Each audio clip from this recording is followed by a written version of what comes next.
Built for builders, from beginners to pros, this is where great backyards begin.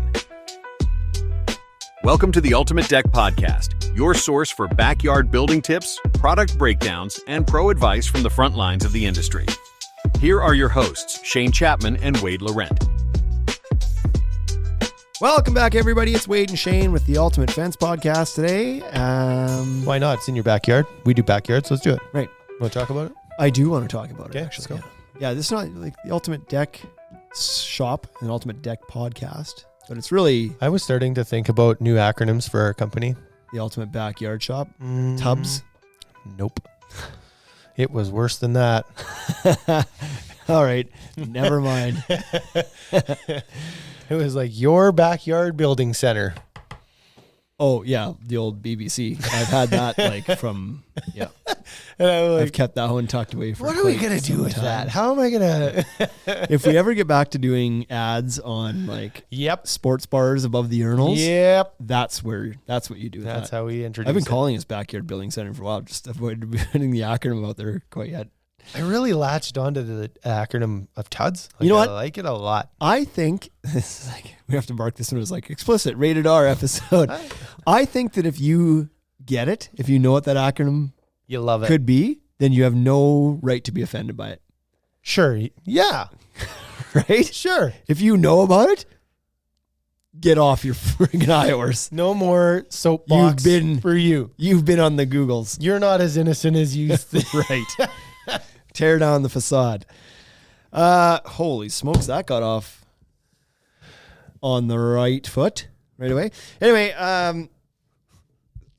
God, there's so many things you could say right now, so many innuendos. But anyways, we're going to talk about Concrete posts. Let's do that first. Let's not talk about pounding boat. No, today's a bit of a fence episode, so obviously decks are our bread and butter, but we do serve the entire backyard with our stores. So whether you're doing patios or pergolas or decks or fences or railing and all that stuff, so we need to branch into those types of You know what? It was such a easy and natural transition to get into carrying fencing products for us when we first started, because we had the lumber for decking, and it was like, well, now all you have to add is the 1x6 fence boards. That was it. Yeah. And I was like, well, okay, we can do that. Yeah.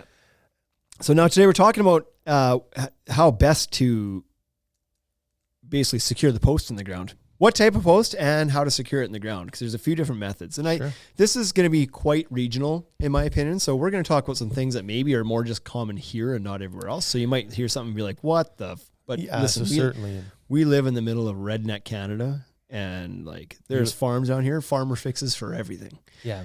Yeah, the idea of putting fence posts in the ground the way we do them is probably not the same as it works in British Columbia. Right. Or Seattle. So the first thing we'll tackle is wood versus steel posts. So it's becoming more common, even on wood fences, to use a steel post in the ground, because then you've completely eradicated any concern about rot. Yeah. Or twisting or any of the things that come with wood sometimes. So obviously it's very, very, very common to just bury a 4x4 post in the ground, or sometimes a 4x6 or 6x6. But more often or more commonly now, people are starting to, especially in high moisture areas. I know that Cascade Fence and Deck in Washington in the Pacific Northwest, they've been using steel posts for a long time, because their ground is saturated always. Right. It's never not wet in the ground. Yeah.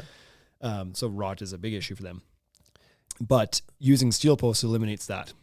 So they cost a bit more. The post costs a bit more, but it's when you're talking about, again, using Canadian dollars, when you're talking $40, $45 for a post versus $20, $25, and one's going to last forever and cause you no problems and is straight and true and doesn't rot, and the other one... The one conversation we had issues? this spring with a contractor, one of our local contractors, and he was like, I want to switch to doing steel posts. I just think it will be significantly faster for my guys. He was like, yes, the post costs twice as much, but the post doesn't make the whole job up. Right. It's only a portion of the cost. And a lot of the framing material is all the same. And then he was like, and if I have to put concrete in or crusher dust in to deal with the post, he was like, well, that's a cost that nobody adds to it. So now all of a sudden the post isn't 20, it's 30. Yeah. So 30 versus 40 is well, can you put it in 25% faster? Yeah, you can. Yeah. So now you're way ahead. Few of these things we're going to talk about today is like, yes, it costs more up front, but the savings on the install side are significant to that. The overall job cost is and how about much less. The like protection to your brand. Like you talk about that often, right? It's like the brand damage that you have from a rotten fence. It's like, uh-oh. Yeah. So steel versus wood, both are fine options. I'm not saying you always have to use steel, but it's a good upgrade in my opinion, if where possible. So, and why we had to preface this is because there's different types of fences. You're not gonna put a wood post on a vinyl fence, and vinyl is very, very common these days. So it's like, if you're gonna talk fences, you got to kind of include all the scenarios here. Yeah. And if you're going to start talking about steel posts, then you have to start talking about pounding them versus excavating and backfilling. Right. So it kind of, the topic kind of grew a little bit, but so there's your steel post versus wood post. Now we can get to, okay, is it better to, in the steel post world, we'll stay on that for a little bit. Is it better to pound that post in with a post pounder into the ground, or do the traditional route of excavating with an auger, setting your post, and then backfilling with something? And we'll get to the some things here in a minute, but most commonly here now, people are pounding the post. Absolutely. For me, I would, of course it would be nice if you could get them perfectly straight all the time and there was no rocks and then, one didn't go kind of janky on you when you were putting it in. But that happens, and that's the reality of building fences. You're just as likely to hit that rock with an auger and then have to deal with it later. So it's pound it in, be as fast as you can. Yeah. And be as accurate as you can. And then, you're still able to do some adjustment on that once it's in. It's not done. Yeah. Yep. And so I think a lot of the vinyl guys around here, they're pounding an 8 foot post halfway into the ground. Like they're pounding that 4 feet in, leaving 4 feet out, and then you slide your 6 foot post sleeve over top of that, over the collars. But pounding it, I think, provides, I'd say primarily it's a speed thing. It's like you don't have to excavate. There's no dirt you have to worry about backfilling in or getting rid of or whatever else. And so it's quicker. I don't know how it performs. We have fairly deep frost here. I don't know if there's an advantage. I don't think there'd be a difference in that, because in neither scenario are you getting below frost anyway. My guess is they act pretty similarly. Yeah, I would have to think that the steel post would probably work a little bit better. I would have to think the frost would kind of slide past that. Yeah, maybe. It's a little bit less to grab onto, Yeah. That's what I feel like it would just kind of go with it. Like it's not like there's any weight to it. It's just like it's floating in the clay here. Yeah, the clay is a frozen block of ice. It's like if the ice floats, it just probably goes with it. Yeah. Anyway, I don't know if there's an advantage either way, that way. But certainly less labor intensive and faster to install. Now, if you're talking about wood posts, you're not pounding those into the ground. Those you are excavating. And let's be honest, wood posts are still the most common post option for your fence, for wood fences. Yep. There's kind of 3 things that are pretty common around here. So you dig out your hole. Generally, guys here, I think, are going 42 inches is pretty common, 4 feet maybe. But often when you're renting like a 2-man auger, if this is a DIY project, it's like you're not getting much more than 42 inches deep with those augers. Like you're bottoming that out at that point. And then you've set your post inside there, and I would say probably still the most common way to do it is concrete. So they're buying bags of concrete and either pre-mixing it, dumping down the hole, or using some sort of fast set dry mix that you can just pour loose into the hole and then wet afterwards. And I think people are doing that with the wrong concrete quite a bit too, but there are formulas that are intended for dry pours. And so you can use that as well. That concrete costs more. Yeah. So my guess is what's happening is they're buying the regular concrete that's not supposed to be dry poured. Yeah. And just doing it anyway. Yeah. So there's that option. There's the option that's somewhat common around here, that this is the one I'm not sure if it's super regional, is that people backfill with like crusher dust. Mm-hmm. So they're just shoveling crusher dust into the hole, tamping that in there a little bit, and then soaking it with water. And essentially that dust, once it gets wet, kind of turns into solid, almost concrete-like. Yeah, and the way probably the most effective way to do that is they're layering that in, right? So you have a 3-foot hole, and they're kind of like, they put a foot of crusher dust in, pack it, water it. Another foot, pack it, water it. Another foot, pack it, water it. And there's some, we didn't include this in our list of show notes here, but there is people that'll still just backfill the gravel too. Yeah. I guess the benefit to that is it drains really well. Right. But I can't imagine it ever permanently packs in as hard as these other options. Nope. And maybe it doesn't need to. But and the third or fourth, depending on how you're counting here, is expanding post foam. And so lots to love about that one too. How do you feel about this? Like, I would say I don't usually recommend people the crusher dust option. I usually tell them either concrete or the post foam. What's your angle on that? Yeah, I'm almost always concrete. Like, I think I would recommend crusher dust over the foam. I just don't. Really, hey? You know what? But that's only because of like where we are. So I think if I was in Ontario or if I was in Quebec, lower mainland, in the US, I probably would, I just think it gets so cold here. I can't imagine that the cold is okay with the foam. What do you think the cold does to the foam? What's the I think it genuinely inquisitive question? Yeah, I think it probably makes it contract a bit too much and then breaks away from the post. Like, it's just it's cold, right? And that happens to our lumber. It gets really dry in the summer, and so you sort of have two forces trying to break that bond. And it's like when the wood is drying out in the summer, it's getting really small, and so there's always a chance it breaks away from that foam because it gets hard and no different than concrete, I guess. But yeah, I was gonna say the concrete doesn't flex at all. Yeah, post foam does flex a bit. So I've used the post foam. I used it first time I used it was pre this store. Like, call it like 20. I don't know, 20. Nope, it would have been before then. Maybe like 2010. I used it on a fence.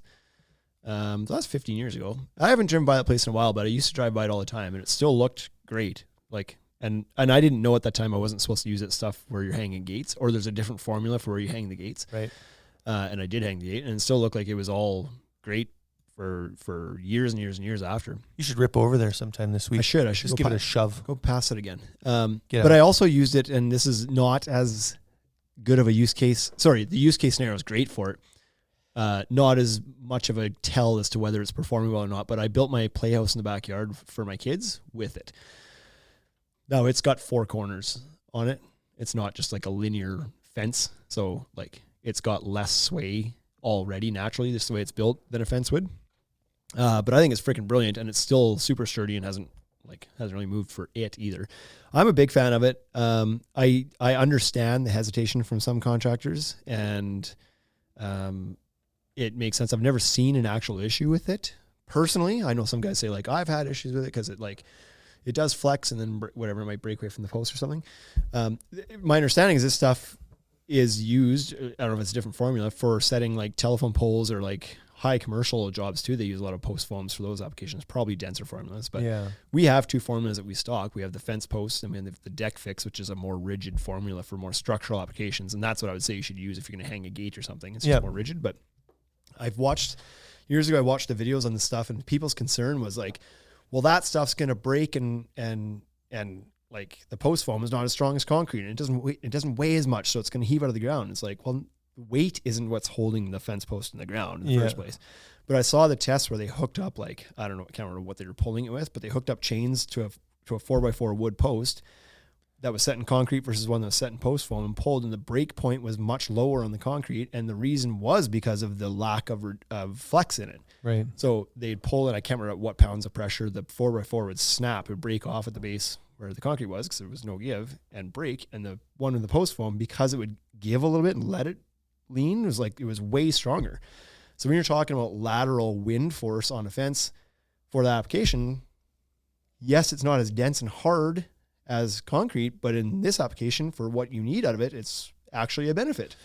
Yeah, so your fence isn't breaking and falling down. It might just be bent, which you can then straighten. Yeah, right? Maybe you can pull it back and straighten it out, but it's not. And like, it's not broken. Good test to show and be like, look what happens. Like, you're not often having some sort of wind that's like snapping the 4x4 posts off and laying the whole fence over. Yeah. But the point being made, it's like, well, it's really strong in lateral force. Yeah. Oh, okay. Well, that's the concern all the time, right? What I do like about it is that it's light and fast. Good Lord. Like, even if you told me it's only 80% as good as concrete in performance, I'd be like, yeah, but it's 8,000% better in installation. Yeah.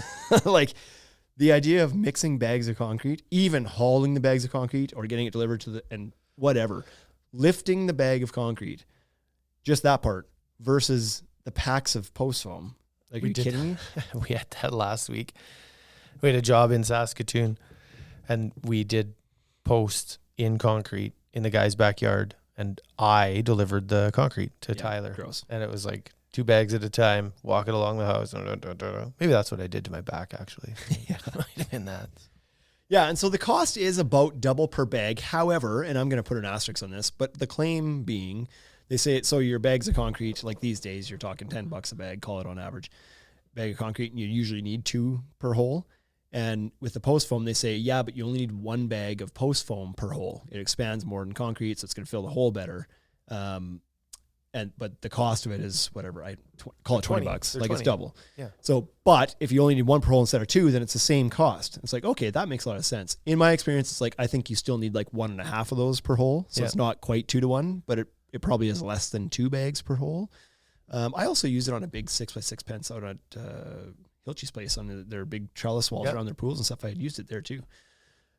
Anyway, but here's to explain the difference in the insulation. We just kind of talked about it, but like imagine 2 bags per concrete and you've got whatever, 25 post holes or something. 40 holes. Yeah. 40 holes. Sure. That's 80 bags of concrete. They weigh 50 pounds a piece.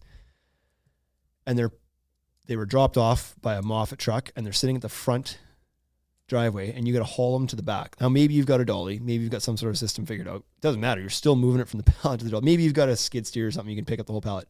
Probably not though. But if you're a commercial contractor and you're punching holes with your own holes, maybe you do. But for DIY, you absolutely don't. And for most contractors, you probably don't. So you're walking 80 bags of concrete, 150 feet to the backyard. Ugh.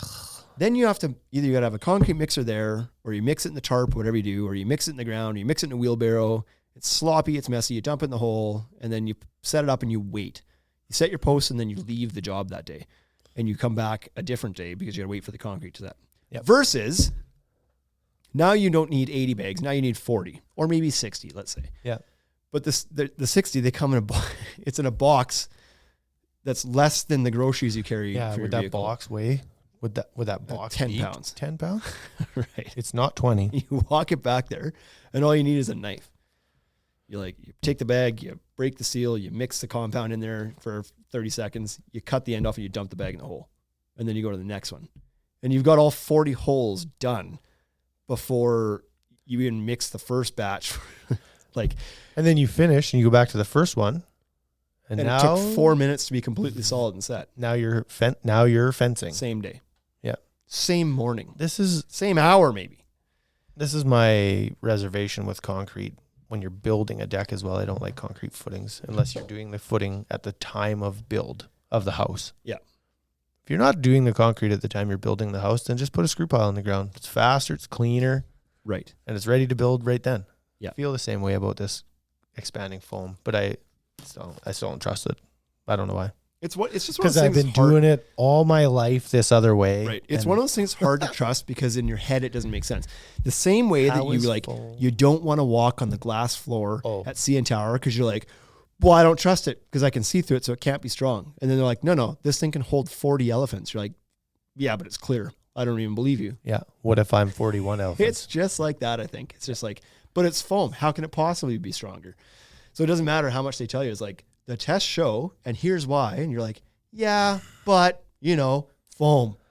You ever been hit in the head with a pail full of concrete and hit in the head with a pail full of, right? Yeah. And you're like, yeah, it's just hard to believe. But anyway, I'm a huge fan of it. I know some guys aren't, and it's fine. I'm not trying to convince anybody. They've got their reasons, and I even believe their reasons. I believe them, I'm not so dead set on it, but I think in most use cases, it's fantastic. I would use it, no problem. What else? That's it. That's the only way to anchor those. Yeah, right. Cleanup. We had a note about cleanup.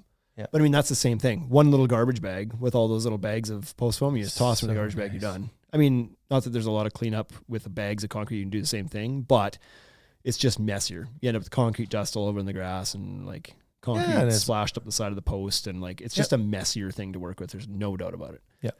So, and in the odds, probably every job you have one freaking bag that was compromised in some capacity and it splits open on the way to the back. You dump a bag of concrete in somebody's driveway, and it's like,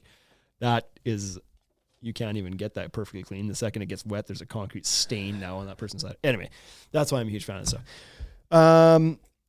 As far as longevity, that's where back to the steel post, wood post comes in. That steel post is going to last a long, long time. Of course it's steel, it can rust in the ground. It's galvanized, but the problem with wood is where where moisture and oxygen meet right at the ground levels where that thing's going to rot, and it doesn't take very long for that to happen. There's products out there, post savers and fence armor and whatever things like sleeves or tar that you can put on there that helps protect that post. Those are probably a good product to use. But anyway, but it requires kind of it. Extra step for sure, right? So for sure, yeah.